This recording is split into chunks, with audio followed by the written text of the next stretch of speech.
غوث پاک ہے جی، تو غوث پاک کا شعر دیکھو، غوث پاک کی تعلیم کو بھی پڑھا کرو. سمجھ آئی نا؟ تعلیم کو بھی پڑھو. شیخ کے مقام کو سمجھنا ہے تو فتوح الغیب کو پڑھو. میں گزارش کرتا ہوں، اگر ہم پیر میر علی شاہ صاحب کی تصانیف پڑھنے کا اعلان بھی کرتے ہیں، چرچا بھی کرتے ہیں، تو میں غوث پاک جو پیر میر علی شاہ صاحب ان کی جوتوں میں بھی بیٹھتے ہیں اپنے لیے فخر سمجھتے تھے. یہ وہ غوث پاک کی ذات ہے. تو میں ان کی فتوح الغیب اور ان کے مواعظ کو کیوں ترجیح نہ دوں؟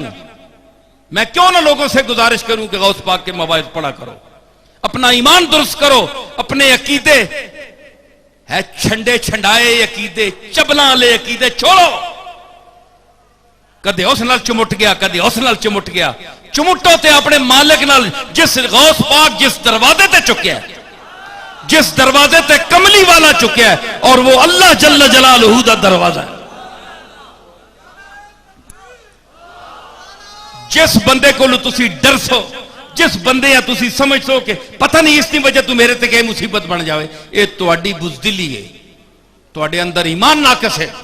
کسی کو نہ ڈرو، صرف اللہ کو ڈرو.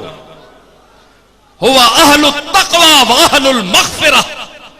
ڈرنے کے قابل وہی ذات ہے. نہ ہمیں کسی رسول سے ڈرنے کا حکم ملا ہے کہ تم رسول اللہ سے ڈرو، اطاعت کرو. اطاعت کا حکم ملا ہے، ہم اطاعت کرتے ہیں، لیکن ڈرنے کا حکم نہیں دیا اللہ نے کہ رسول سے ڈرو، کسی رسول سے ڈرو. جب رسول سے نہیں ڈرنا تو پیر سے کیوں ڈرے؟ دے میری دلیل، سوال کا جواب دے کوئی. تو ڈرنا نہیں ہے. ہاں پیر سے یوں ڈریں. ہم پیر سے کیوں ڈرتے ہیں اور کیوں ڈرنا چاہیے؟ کہ پیر تقلید کر رہا ہے اسوہ حسنہ کی، رسول اللہ کے اسوہ حسنہ کی، قرآن و سنت کی تقلید کر رہا ہے. مرید صاحب پیر صاحب کی مان نہیں رہے.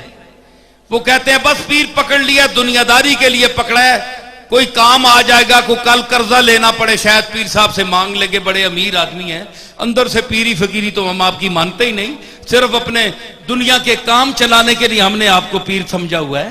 یہ آج کل کی اکثر پیری مریدی ایسے ہی ہوتی ہے. تو اس طرح کے پیر جو ہے نا مرید، وہ کہتے ہیں کہ ہمیں تو کوئی ضرورت نہیں ہے. پیر کہتا ہے کہ تم رسول اللہ کی تقلید نہیں کرتے، اللہ کو مانتے نہیں، جس وجہ سے میرے مرید بنے ہو، تو کمبخت جاؤ، میری نظر سے دور ہو جاؤ.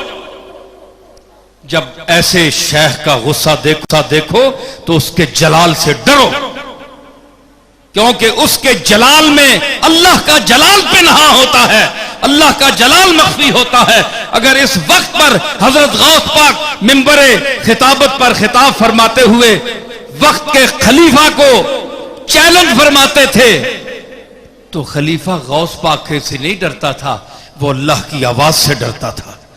کہ عبد القادر کی زبان پر جس طرح الحق ینطق علی لسان عمر کے زبان پر حق بولتا ہے، اللہ نے فرمایا، تو اگر عمر کی زبان پر حق بول سکتا ہے تو اللہ کے ایک بندے عبد القادر کی زبان پر کیوں نہیں بول سکتا؟ معین الدین چشتی اجمیری کی زبان پر کیوں نہیں بول سکتا؟